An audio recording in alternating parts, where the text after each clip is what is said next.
మొత్తం దోచేసుకుంటా, ఇంకేం మిగలదు. ఒక్కసారి కాదు, మన భవిష్యత్తు 30 ఏళ్లు కాదు, శాశ్వతంగా అంధకారం అయిపోతుంది. దేనికి ఒక్కసారి ఏం చేస్తారో ఒక్కసారి మీకేం తెలుసని నేను అడుగుతున్నా. మీకేమైనా రాజకీయం తెలుసా? పరిపాలన తెలుసా? డ్రైవర్గా ఉండాలంటే, డ్రైవింగ్ సీట్లో కూర్చోవాలంటే డ్రైవింగ్ తెలియాలి కదా తమ్ముళ్ళు అని మిమ్మల్ని అడుగుతున్నా.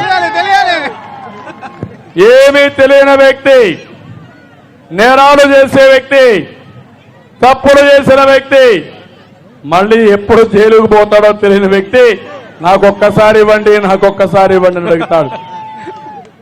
అన్ని తప్పులు చెప్తున్నాడు.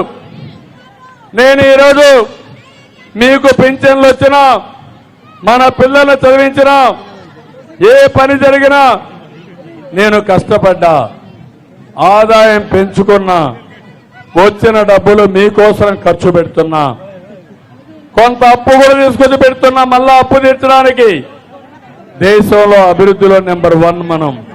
అందుకే ఇవన్నీ చేయగలుగుతున్నా.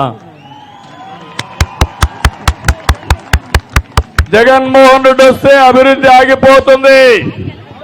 జరుగుతుందా అభివృద్ధి? జరగదు. ఆదాయం వస్తుందా? రాదు. సంక్షేమం కుప్పకూలిపోదు. అవును. అరాచకం రాదు. వస్తుంది.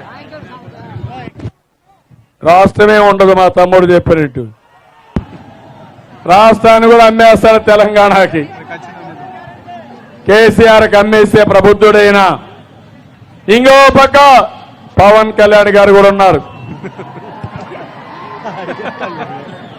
ఆయన ఒక బీజేపీలో ఒక ఎంక్వైరీ కూడా వేశాడు.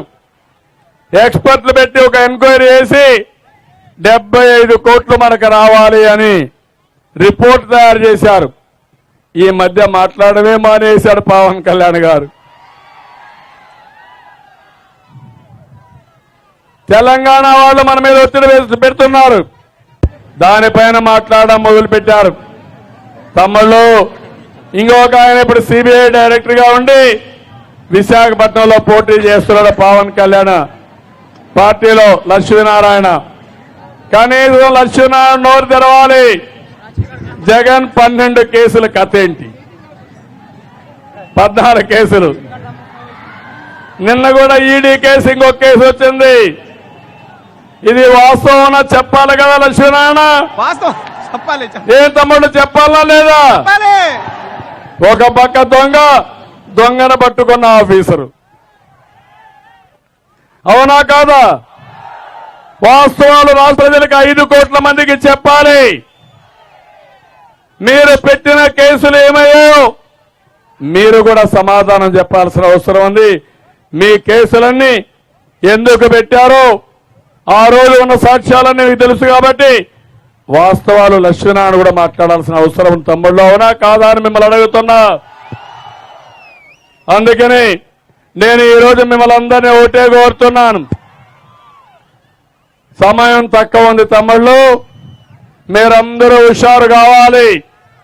నేను అడిగేది ఒకటి, నా స్వార్థం కోసం కాదు, ఈ పిల్లల భవిష్యత్తు కోసం, భావి తరాల భవిష్యత్తు కోసం, ఆంధ్రప్రదేశ్ రాష్ట్ర మనుగడ కోసం మనం అందరం ఒకటి కావాలి.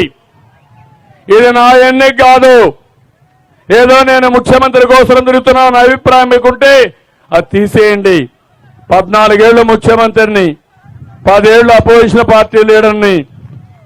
నాకు పదవి ముఖ్యం కాదు, ఈ రాష్ట్రం ముఖ్యం, మీ భవిష్యత్తు ముఖ్యం తప్ప ఇంకొకటి కాదు నాకు.